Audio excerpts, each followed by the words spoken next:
Olá pessoal, tudo bem? Aqui é o professor Herbert Aurélio e hoje nós faremos uma discussão aí sobre uma obra importantíssima da literatura brasileira, que é a obra Os Brusundangas de Lima Barreto. Então fiquem conosco, boa noite Agnes, boa noite Érica, boa noite Breno. Fiquem conosco, pois essa obra ela é fantástica, pois ela trata muito de questões que dizem respeito ao Brasil. Vocês vão entender pela discussão que eu farei com o professor Túlio.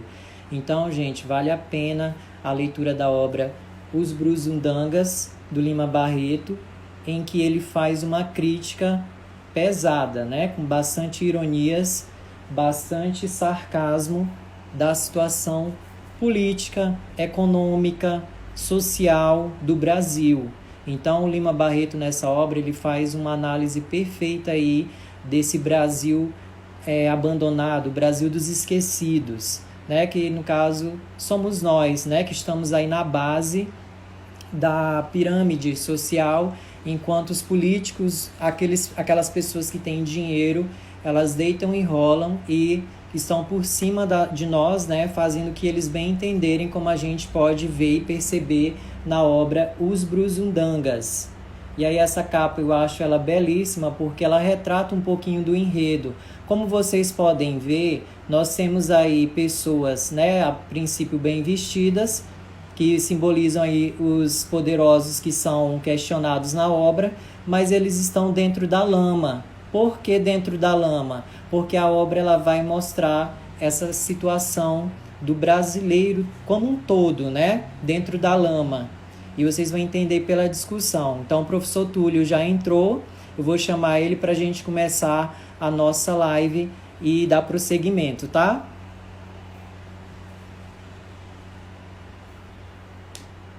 Só esperar ele entrar aqui. Fiquem conosco, vocês vão gostar da discussão aí sobre a obra, então, Os Brusundangas de Lima. Boa noite, Débora, bem-vinda. Boa noite, Juliana, bem-vinda. Opa, Túlio, tudo jóia? Olá, professor Herbert. Me escuta? Tô na escuta já ansioso aqui para o nosso debate sobre essa obra fantástica aqui do Lima Sim, Barreto. Enquanto você entrava, eu comentei rapidamente, né, a capa do Lima Barreto, essa sim, capa fantástica que eu acho linda, né, da editora Ática, que mostra aí os cidadãos brasileiros dentro da lama, né? E o interessante também é que o ensino, o conhecimento também está dentro da lama, simbolizado aqui por esse livro, que é o que a gente vai sim. discutir aí sobre essa obra fantástica. Inclusive, eu acho essa arte uma das melhores da editora Ático. Até acho que é meio brega, no geral, as outras, e meio estranha. Por exemplo, a Clara dos Anjos, a capa tem uma mulher que não é negra, né? E ela é negra. Então tem Isso. essa... É destoante a capa com o conteúdo do texto. Mas Uhum. essa dos Bruçodangas é para mim a melhor. O país realmente está na lama, né? Isso, eu também concordo, eu gosto dessa capa aqui. Sim. Então vamos dar logo aqui prosseguimento, né, Túlio, para que a gente não perca tempo aí, porque quando a gente menos Sim, imagina, eu já tenho isso em prática com live, a live vai embora e a gente praticamente não fala quase nada da obra, sim, enfim, né? sim. Então, gente, eu vou apresentar o professor Túlio, logo a seguir ele me apresenta e a gente dá prosseguimento aqui o nosso esqueminha que a gente montou, tá? De apresentação. Então, o professor Túlio Pascal, ele é licenciado em filosofia, ele é especialista em literatura brasileira e graduando em letras língua portuguesa. Com você a bola agora, Túlio. Sim. Bom, quem me conhece sabe onde eu moro, né? Não preciso dizer para esses, mas para quem não me conhece, eu moro em Aparecida de Goiânia, região metropolitana de Goiânia, Goiás. E, bom, o Albert, ele é um querido professor, ele é mestre em letras, é professor de literatura e de inglês. Ele mora em. Cara, eu sempre Marabá. esqueço a cidade onde você mora. Sem Marabá, no Pará. problema, sem problema. Marabá no Pará, interiorzão. Não. O Albert é professor de literatura em inglês na rede particular. principalmente para o ensino fundamental. Isso. E aí, dando prosseguimento aqui, gente, é coisa bem rápida mesmo, para que a gente possa, e vocês também possam desfrutar o máximo possível aí do enredo, tá? Eu vou comentar agora um pouquinho alguns aspectos do Lima Barreto, coisa bem breve mesmo, coisas básicas, informações aí preciosas para a gente entender quem foi esse escritor, e logo a seguir explicar um pouquinho, coisa também rápida, o sumário e o prefácio, e aí eu devolvo a palavra para o professor Túlio, ele vai dar informações aí valiosas sobre outras situações que são mostradas aí para o leitor, né, do enredo, tá?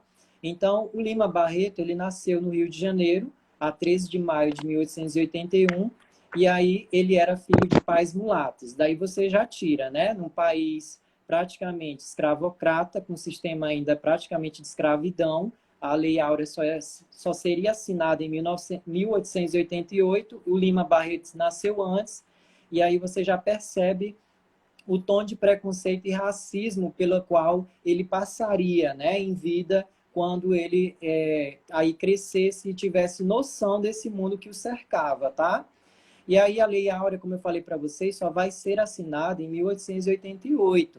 Mas aí o interessante, gente, né? A gente tem que pensar de um modo mais crítico, quando a gente vai estudando também história, né? A gente percebe que a lei foi assinada, só que preconceito e racismo não passam, né? A lei é assinada, mas isso permanece.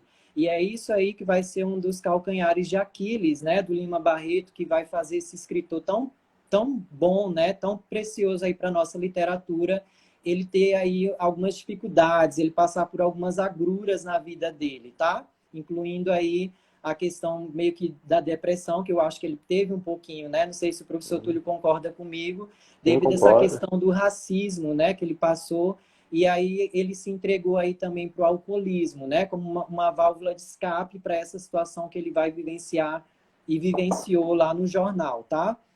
E aí, o pai dele enlouquece para piorar a situação. Para vocês terem uma ideia, o pai dele enlouquece e aí o Lima Barreto, que praticamente estava ali só a princípio mais para trabalhar, para estudar, desculpa, ele tem que abandonar praticamente a universidade, né, que era chamado de escola politécnica, se eu não me engano, e Uhum. aí ele praticamente tem que trabalhar para sustentar o pai.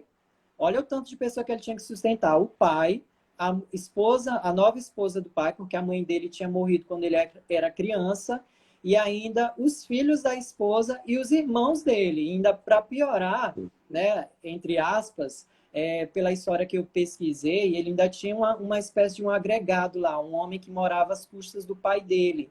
Então perceba, né, o tanto de gente aí que ele tinha que dar conta, né, através do trabalho dele. Isso aí também mexeu com certeza aí muito com ele, né? Entende?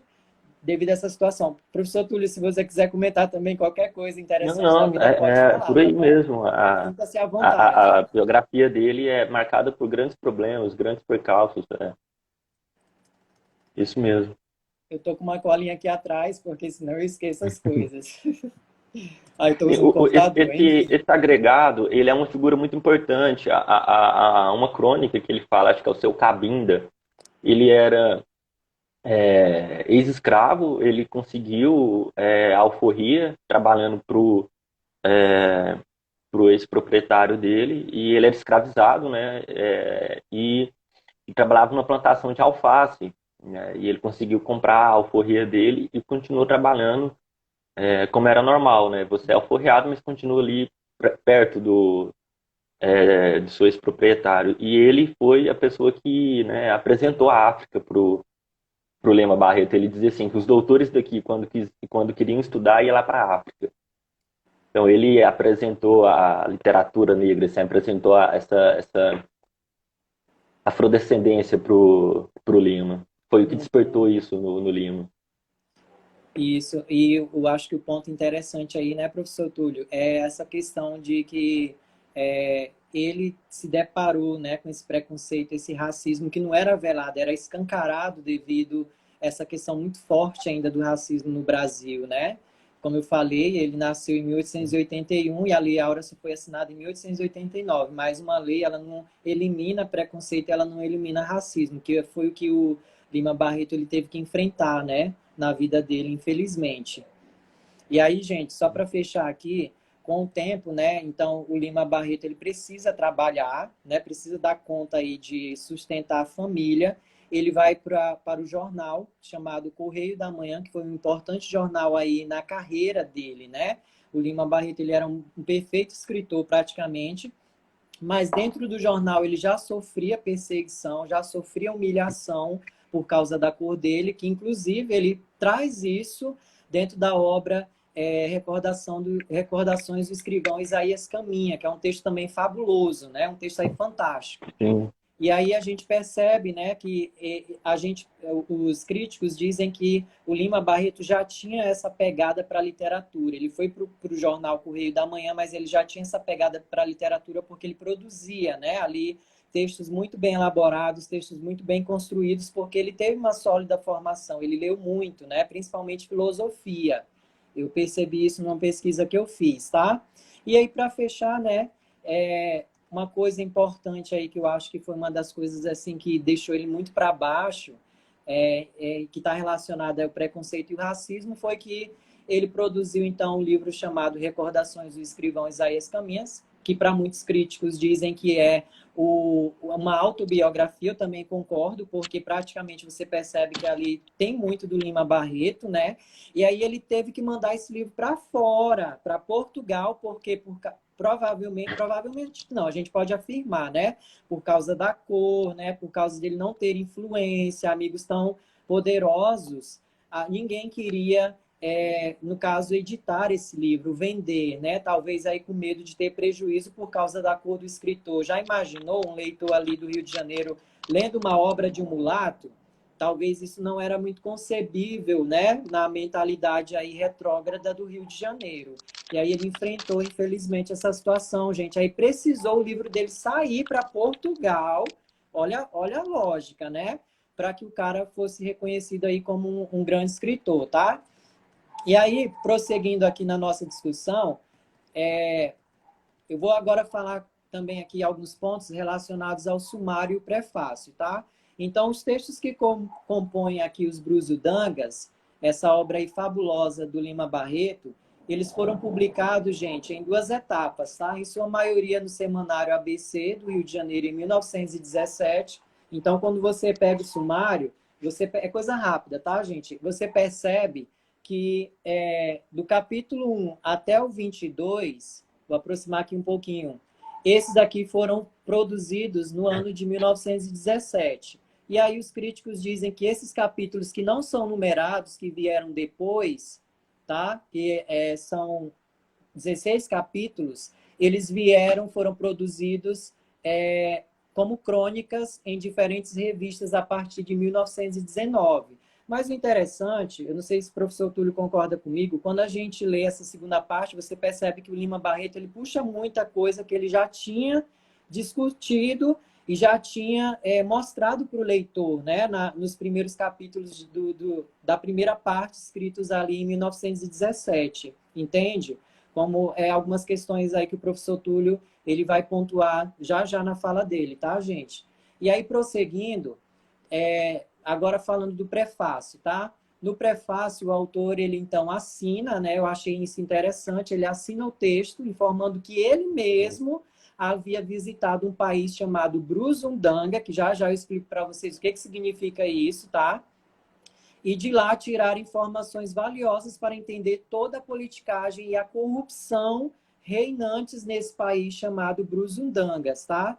E aí o interessante é que ele já mostra no prefácio, é bem curtinho, eu acho que umas 2 folhas no máximo, 2 folhas e meia.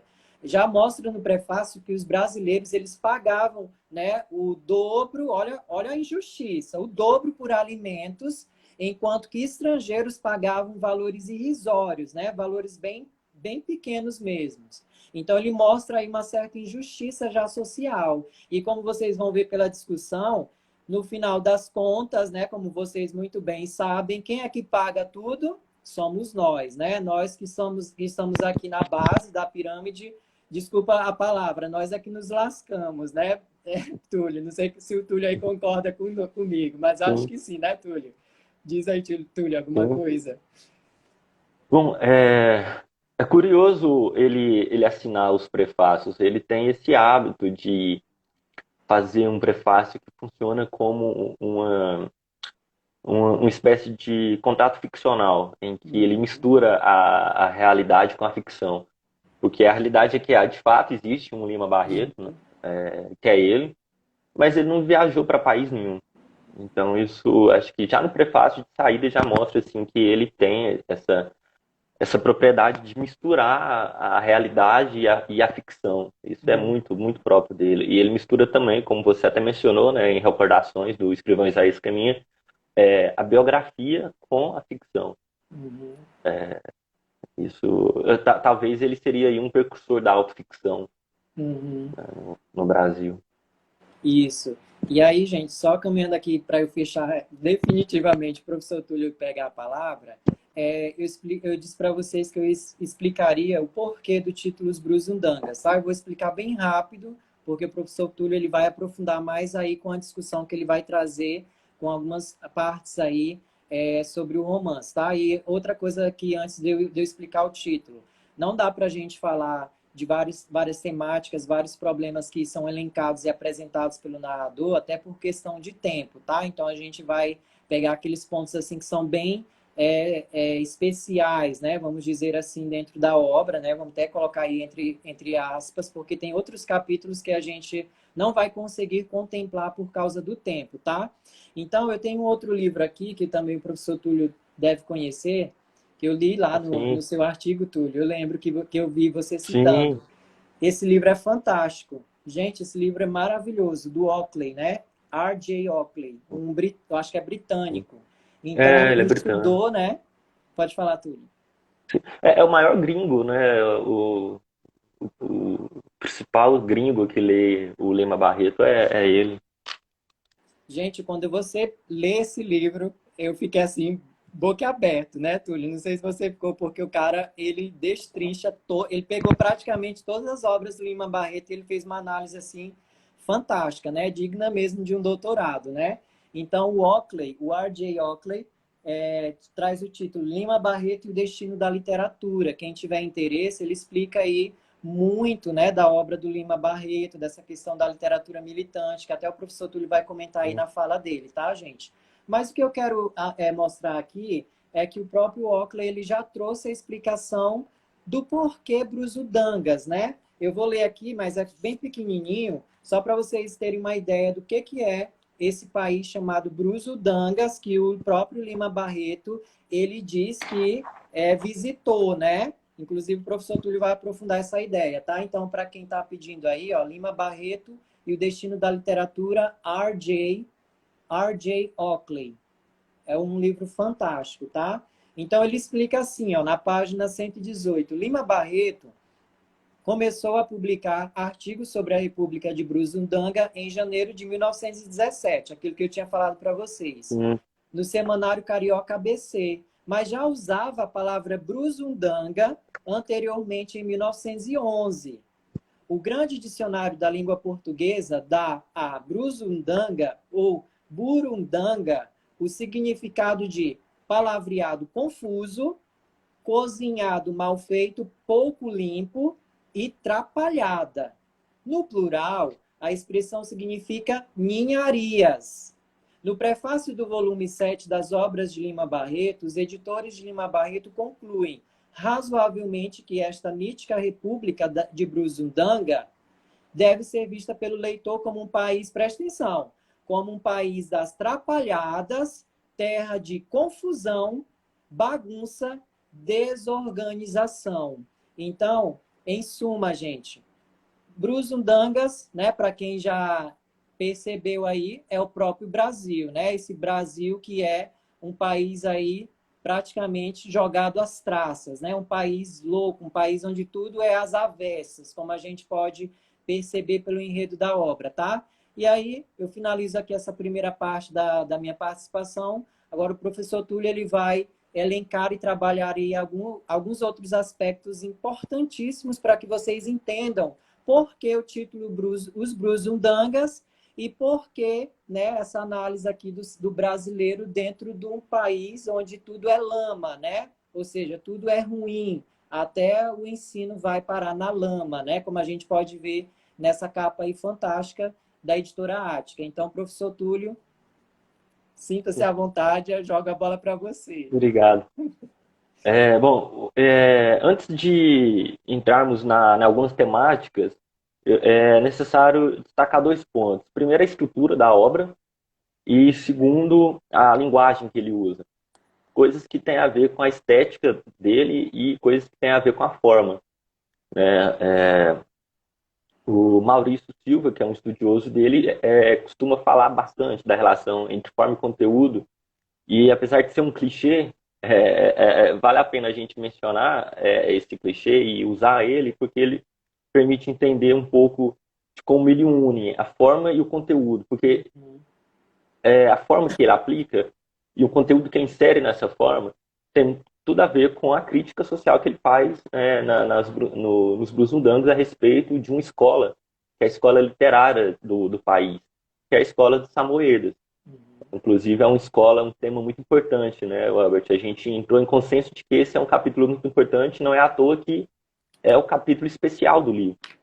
E é o capítulo que mais interessa para a história da literatura e para a gente, que é da literatura, porque é um capítulo em que ele vai descrevendo como funciona a arte literária dentro do país dos Brusundanga. Mas o texto ele permite falar de muitas outras coisas, de política, economia, de autoritarismo e de burocracia administrativa. Então vamos lá, falar da estrutura rapidamente. E aí, professor, lembra daquele esquema, né? Se eu ficar tagarelando até o fim, você faz algum comentário, Tá bom, porque sem problema. eu vou seguindo. Bom, a literatura do Lima é uma literatura em fragmentos, e isso é o que eu queria mencionar sobre a estrutura. E é uma literatura em fragmentos, a Lila Schwartz fala que é uma literatura em trânsito.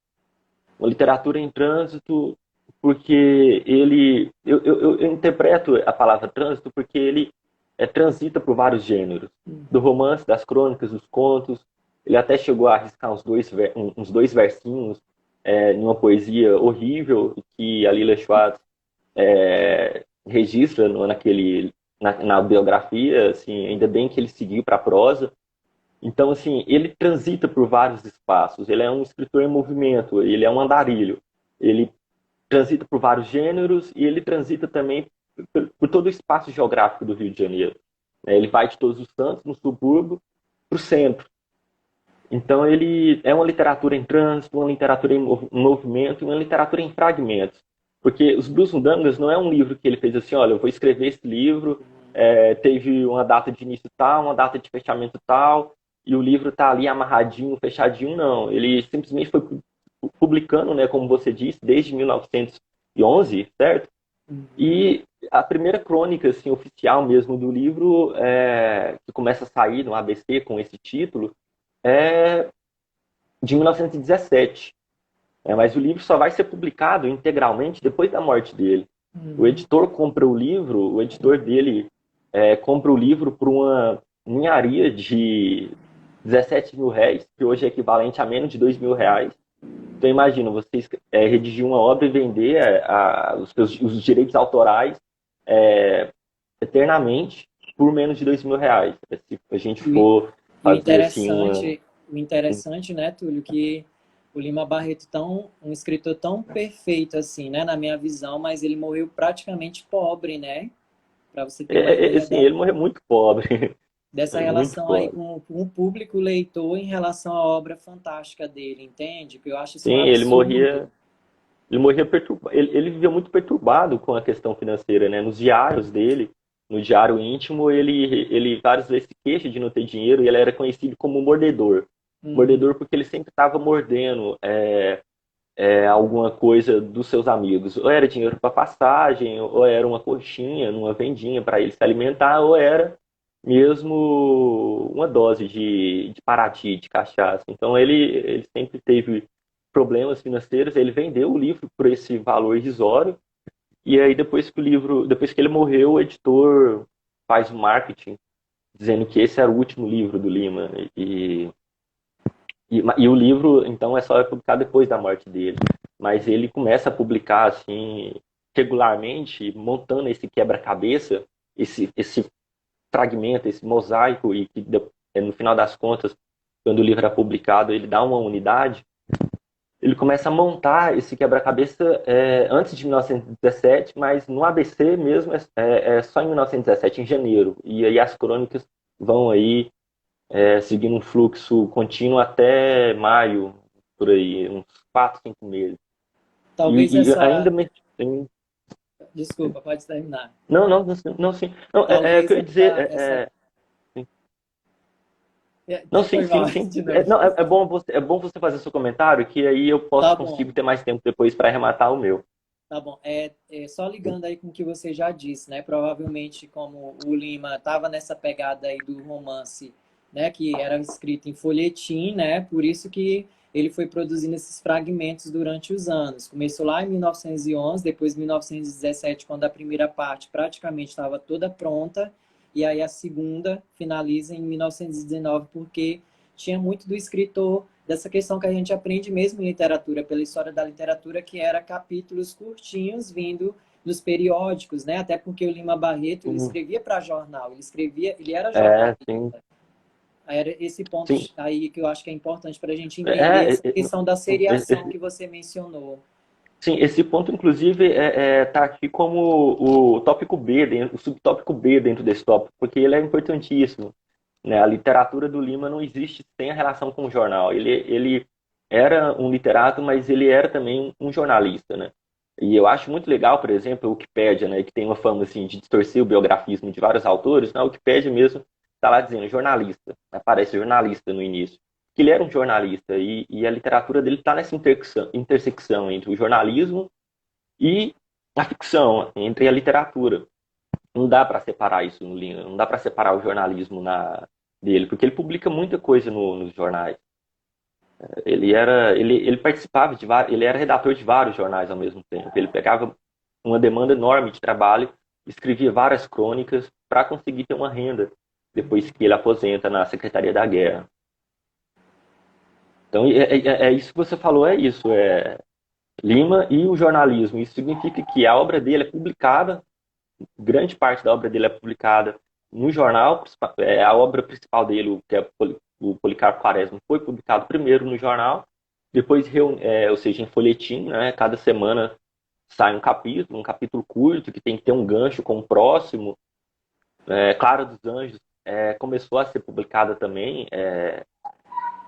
em jornal. E acho que o único livro que ele publicou sem essa intersecção, sem esse apoio do jornalismo, foi Vida e Morte de Gonzaga de Sá, que ele já publicou direto como romance, como livro. Mas, anteriormente, os outros livros dele todos eram dispersos entre os jornais. Inclusive, Felipe Botelho faz um trabalho fantástico. Ele é professor numa universidade inglesa, ele é brasileiro e dá aulas numa universidade inglesa e é um grande especialista no Lima. Ele fez um trabalho fantástico de vasculhar vários jornais contemporâneos ao Lima, investigando possíveis, possíveis textos dele que ainda não foram identificados. E ele reunia ali mais de 400 páginas de textos inéditos. Então, a literatura dele é dispersa e isso é importante para conhecer as Brasundangas. Essa concepção de uma literatura fragmentada, em trânsito, em movimento, é importante para perceber como funciona a estrutura da obra, os Brasundangas. Porque a primeira parte, ela tem três fases, digamos assim, né?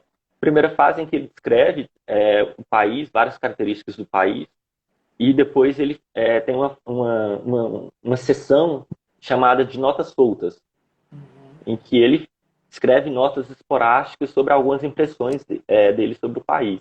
E tem o terceiro fragmento, que é quando o livro já foi para o prelo e o escritor que viajou para o país dos Brunsundangas, ele redige algumas crônicas mencionando como o país está depois de alguns anos que ele foi visitar ele. Então, além deles, a própria obra ela é fragmentada. Mesmo quando ela ganha unidade, ela tem essa fragmentação, que é essa divisão em três partes, em três fases. E o segundo aspecto da escritura, antes da gente entrar dentro desses temas, dentro de alguns temas que eu queria mencionar, era a sátira. A sátira é o recurso linguístico que ele usa, o recurso técnico. E você quer mencionar alguma coisa, professor, Não, pode? Tá sobre a bom. sátira? Pode seguir? Bom, a Tá bom te sátira... ouvindo, tá bom te ouvindo. Legal, obrigado. Bom, a sátira, ela, assim, eu poderia aqui mencionar, assim, tem gente que faz uma dissertação de 200 páginas e uma tese sobre a história da sátira na literatura. Então, isso aqui é pinceladas bem gerais, porque o tempo corre e a gente não consegue dizer nem o que você parou para dizer. Então, assim, a sátira, ela é um recurso literário, mas não é um recurso artístico, tanto literário como no cinema, em que o escritor usa de ironia, de humor e nem sempre, mas geralmente com a intenção de fazer alguma denúncia social, alguma crítica social. Por isso, a sátira ela tem o hábito de descrever costumes, de descrever moral, de descrever aspectos assim culturais da sociedade que ele está descrevendo. Então, a sátira ela é um recurso técnico e ela é um recurso linguístico. O Lima Barreto, ele usa a sátira não só em um livro explicitamente satírico, ele usa do humor o tempo todo, nos romances também. Mas a sátira tem uma tônica muito maior em Os Brusudangas, porque a sátira ela funciona assim, ela parte de um contrato ficcional do autor com o leitor. O leitor que é essencial na relação do texto do Lima, porque o leitor ele precisa comprar a ideia do Lima Barreto de que o texto é um texto de viagens, é uma literatura de viagens. Os Brusundangas, segundo esse pacto ficcional, é uma literatura de viagens, um tipo de literatura que esteve muito em voga no século XVIII. E esse é o ponto de partida. Alguém viaja para esse país, volta, escreve as impressões que ele teve desse país. Só que o Lima, ao fazer essa descrição, a botar o seu narrador para fazer essa descrição, ele usa da sátira. Ele usa da sátira não só para denunciar algumas coisas que o país fictício tem com o país real, que é o Brasil, mas ele usa da sátira na construção da linguagem, por exemplo. Ele insinua a maneira como ele escreve alguns paralelos entre o país dos Brusundangas com o Brasil, por exemplo. Ele insinua o que ele pensa, mas ele não diz isso diretamente. A linguagem dele é um pouco velada. Ele insinua o que ele pensa através de dizer o contrário do que ele realmente acha. Por exemplo, dou um exemplo.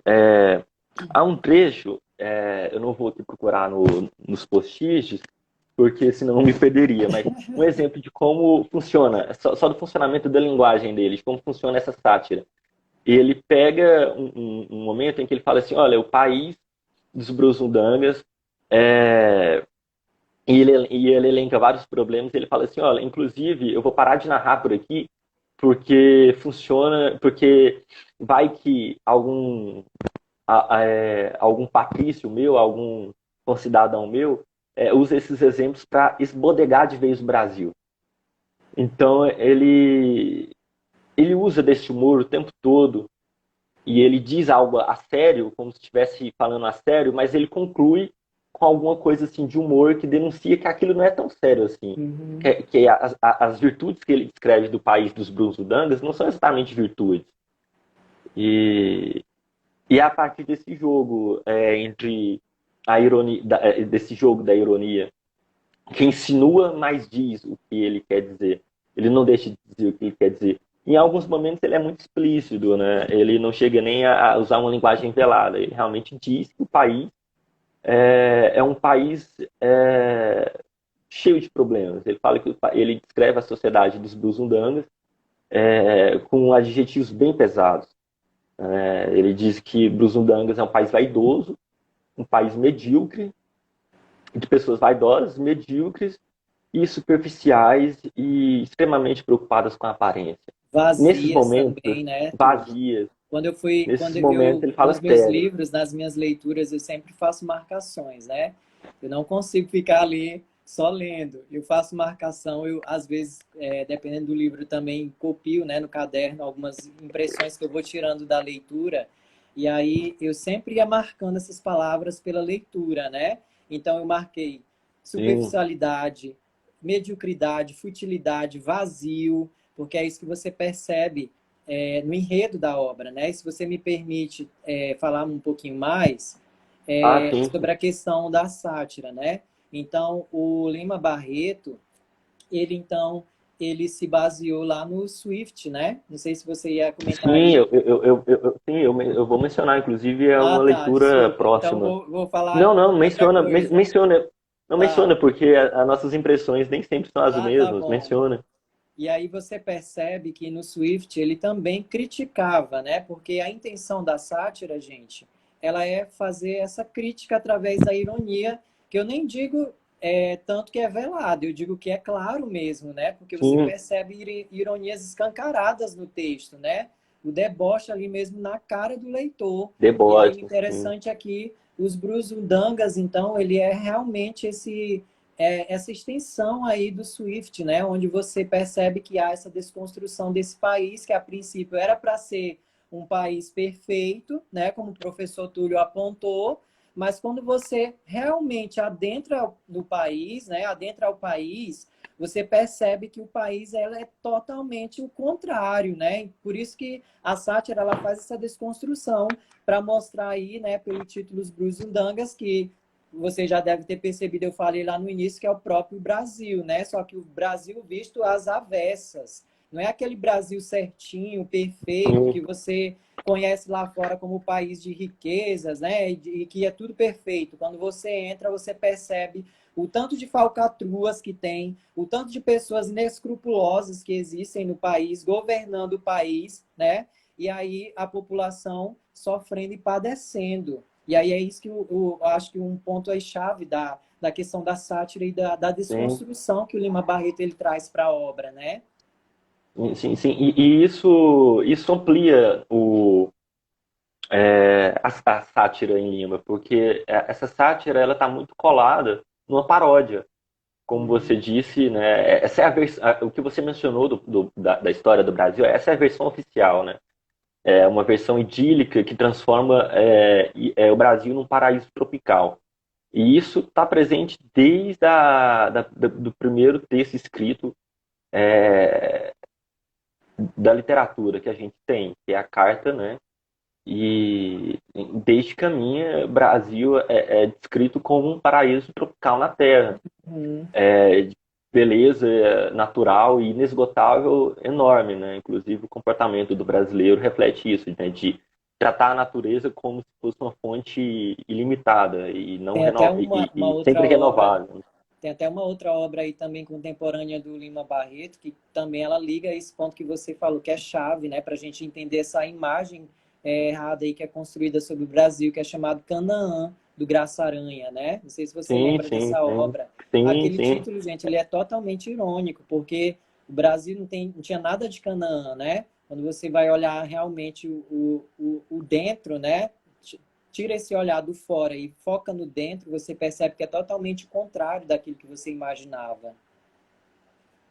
sim. O Graça Aranha é um escritor com um conteúdo social bastante intenso, né? Bastante forte. E, bom, essa paródia, ela é muito curiosa, porque essa paródia, ela reconstrói a história oficial do Brasil, né? Ela reconstrói a história oficial do Brasil, só que numa versão modificada, numa versão em que a versão oficial, ela é ridicularizada, que a palavra ridículo é importante, porque o Lima, ele torna a história do Brasil, a história oficial, ridícula.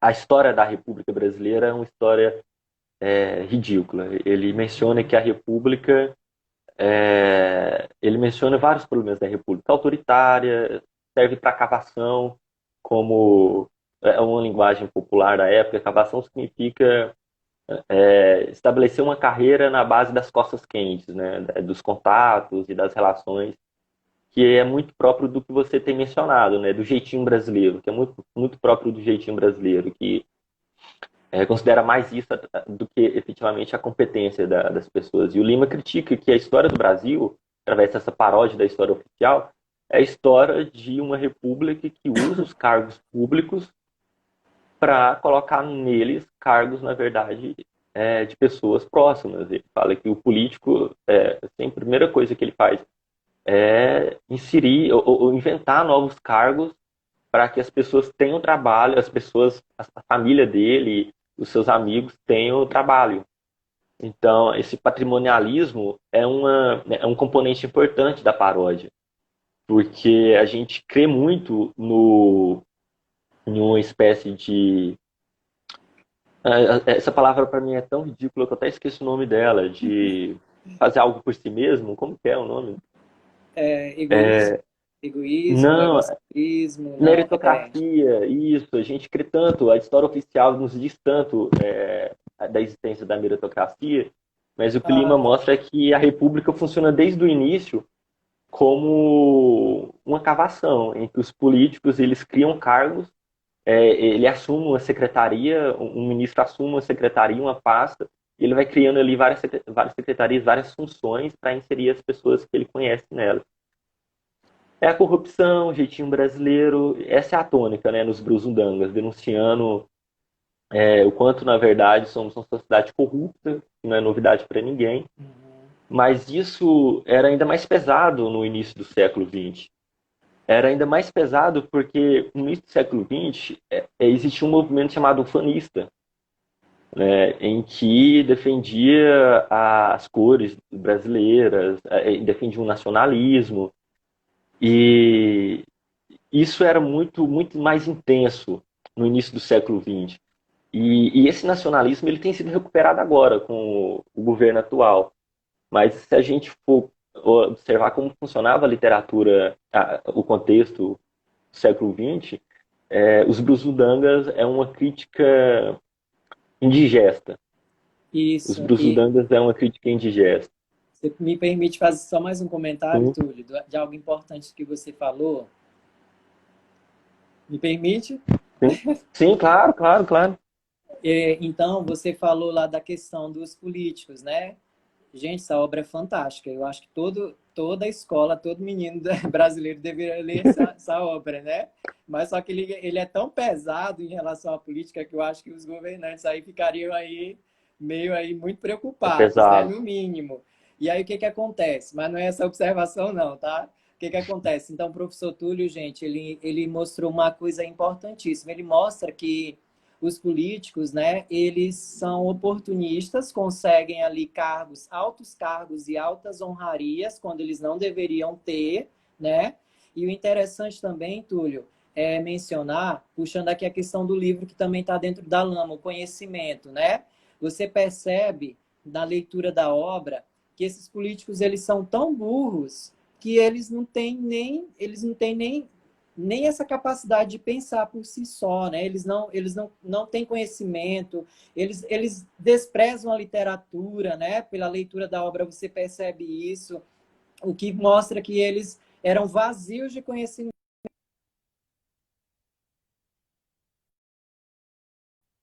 Ligou aqui, aí cortou, gente, me perdoem. Deu uma travada. Então, ele mostra que os políticos eles estavam lá no poder, né, como ainda hoje, só que quando você vai ver ali, você vai fazer uma cariação, como o pessoal fala, né, você percebe que quase nenhum ou quase poucos têm conhecimento livresco, né?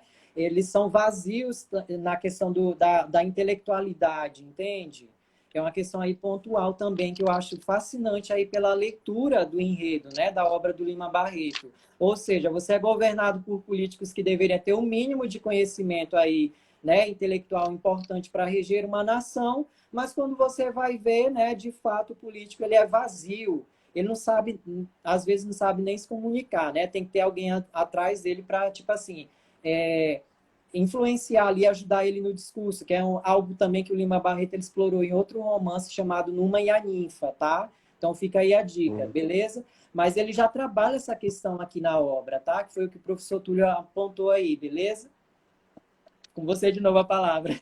Sim, o, Bom, tem um filósofo francês chamado Jacques Rancière que ele critica essa antidemocracia numa república que entende que o político ele tem que ter uma formação técnica, exatamente só para isso, porque isso ficou dentro dos regimes monárquicos, em que o príncipe ele é educado desde a infância para ocupar aquele cargo. Na democracia, todos têm o direito de concorrer a uma vaga, por mais nécio que seja, por mais ignorante que seja.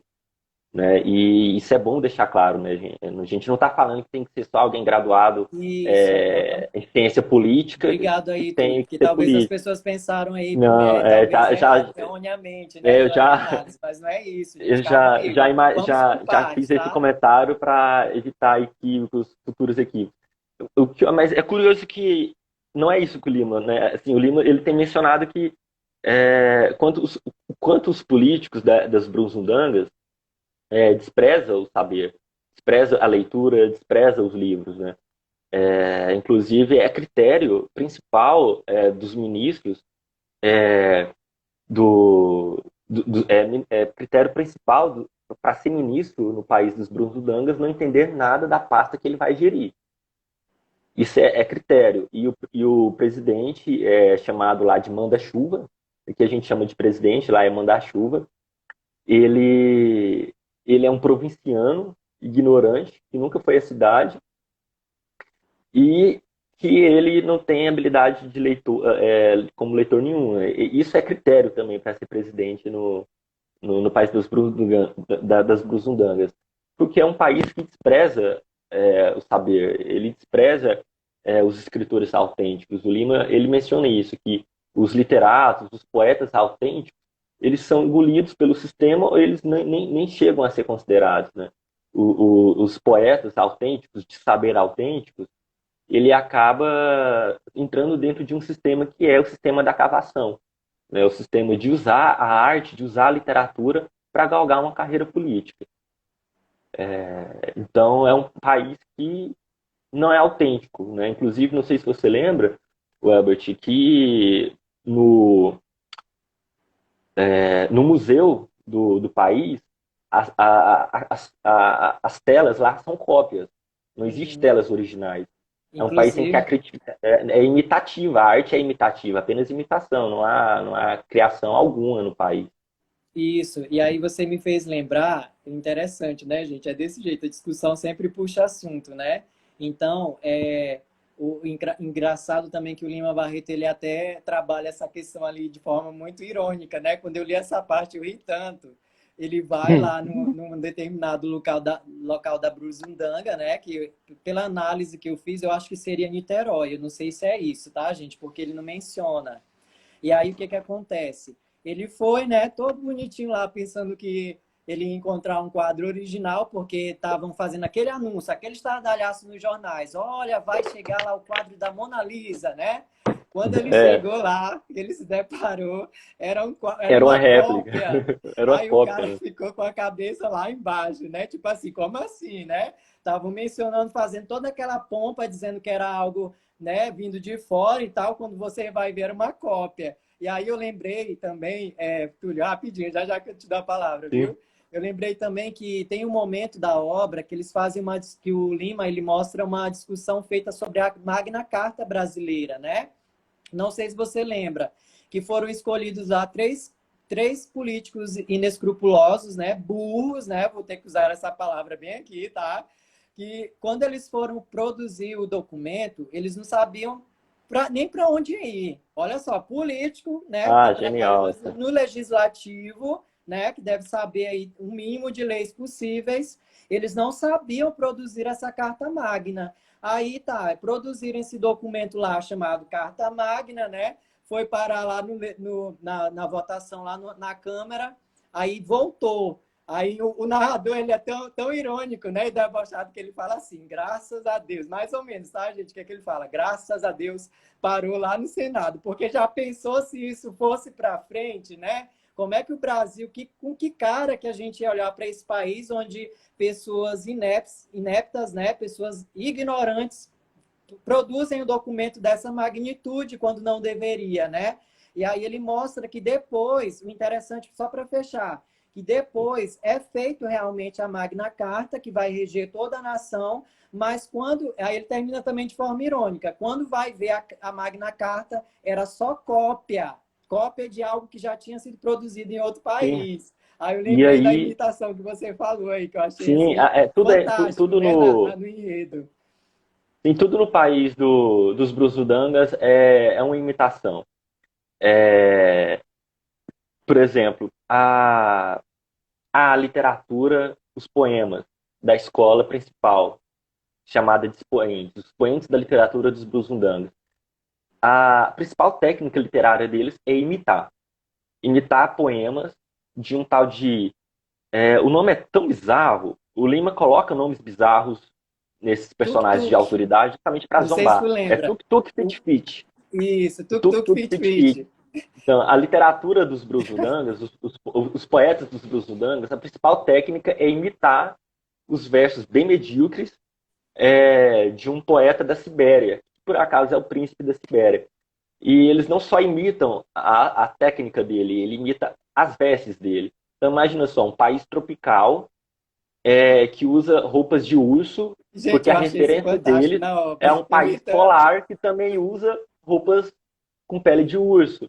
Então o Lima menciona, olha, os brusundonguenses, a escola samoeda, os poetas deles, eles são crentes de que a veste ela é definitória da qualidade técnica da literatura dele.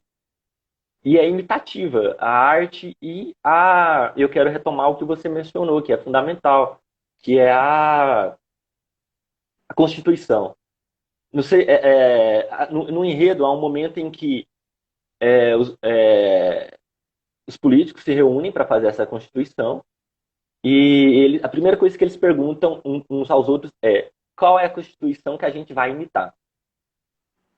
E aí eles pensam, será que a gente imita a Constituição de Lilliput, que é o país dos anõezinhos, né, os países pequenininhos do Isso. Jonathan Swift, né, nas viagens de Gulliver. E isso é uma intertextualidade linda, né, uma conexão entre o que já foi feito de sátira com a obra do Jonathan Swift. O Lima menciona isso, menciona o texto, ele não deixa subentendido, ele menciona mesmo o texto. E ele menciona, e aí ele no decorrer da conversa, os políticos discutindo sobre a Constituição, eles acabam entrando em acordo de que eles iam imitar a do País dos Cavalos, do Jonas Swift. E Uhum. aí o narrador ele faz um comentário muito ácido, Que é que é o irônico, seguinte, né? Por que é sinal. irônico, eles querem ser grandes, eles querem imitar não, na verdade, eles entram em acordo de imitar o dos gigantes, né? Porque é uma bagunça também enorme o que rola em As Viagens de Gulliver, né?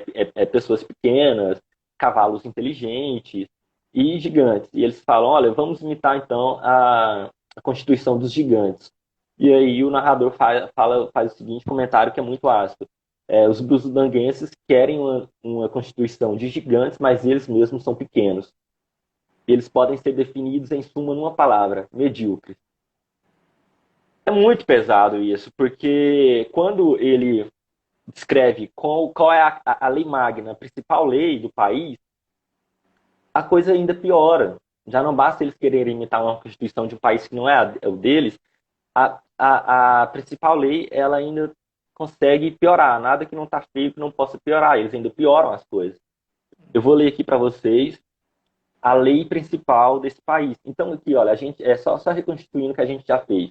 A gente fez uma introdução sobre, para quem chegou mais agora. A gente fez uma introdução, né? O professor Herbert fez uma introdução de quem foi o Lima Barreto, da importância da biografia dele para a literatura dele.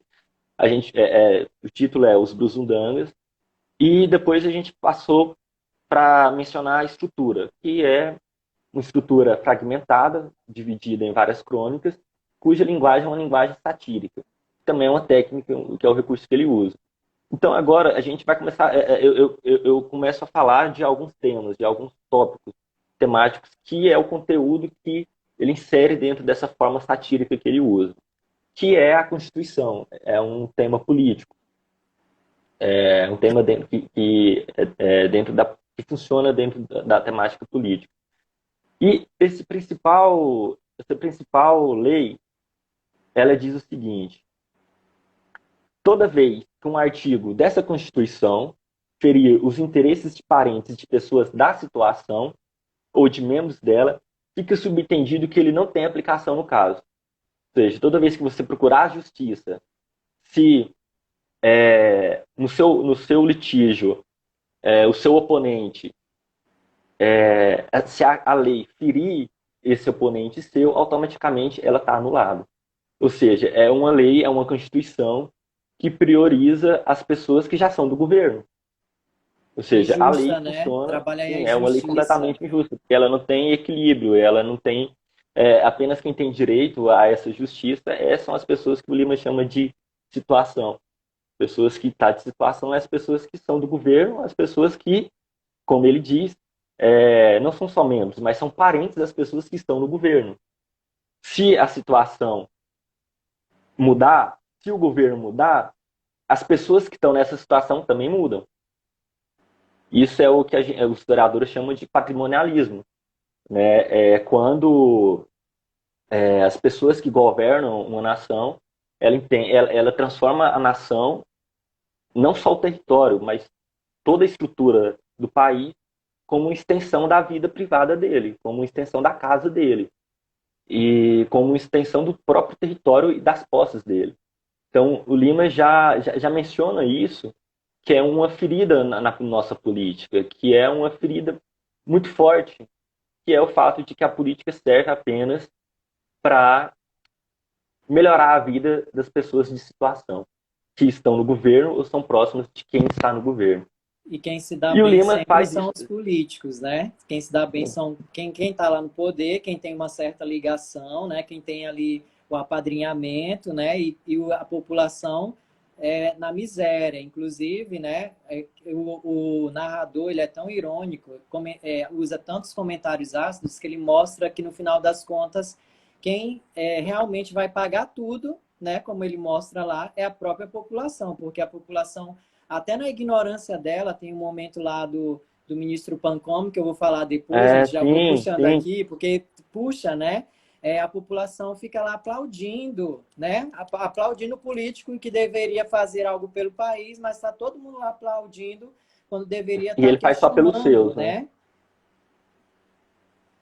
E, bom, a política e a economia são dois tópicos que estão conectados nos Brusundangas, né? Porque a economia ela tem um poder de decidir várias coisas dentro do campo da política. Então, esse ministro, ele se torna ele é um personagem muito curioso. Ele se chama Felixmino Bem Carpatoso, mais conhecido como Doutor Carpatoso. Esse doutor Carpatoso, que elabora uma economia que influencia na vida política dos brusundanguenses, ele começa a carreira dele como um simples deputado e ele tem ideias de grandes financeiros, como diz o Lima. E ele propõe publicamente o aumento de impostos. Não, ao contrário. Na Câmara ele propõe aumento de impostos, né, mas publicamente ele nega isso. Mas quando ele assume como ministro, a primeira decisão dele que influencia na política do país é aumentar os impostos. Como o professor Albert estava falando, que acaba quem paga o preço dessa corrupção é a população. E aí, E Túlio, como que rapidinho, literalmente paga Túlio, o preço. Sim. rapidinho. Nosso tempo está acabando. O Ah, sim. Instagram me deu aqui o tempo, gente. A gente vai finalizar aqui a live, mas eu vou abrir uma outra live, tá? Porque a discussão está muito boa. Não percam, pelo amor de Deus, voltem para vocês verem aí o desenrolar dessa história que o professor Túlio começou, tá? Mas só fazendo comentário aqui, que ainda tem um tempinho rapidinho, já tem só um minuto. O interessante, Túlio, é que ele mostra na obra que os médicos e os advogados, né, quem está lá no poder, que tinha o título de doutor, que era título, né, causa fazia a pessoa se tornar Deus na Terra, eles pagavam taxas, né, muito baixas e a população, como você você pontuou, eles que se lascavam, né? Pagando ali valores muito altíssimos. E aí, gente, a gente vai finalizar porque já vai Sim. fechar aqui e vamos voltar na próxima live. Por favor, voltem aí, porque o professor Túlio tem mais Continuem. informações valiosas, tá? Daqui um minuto, vou só salvar a live e a gente volta.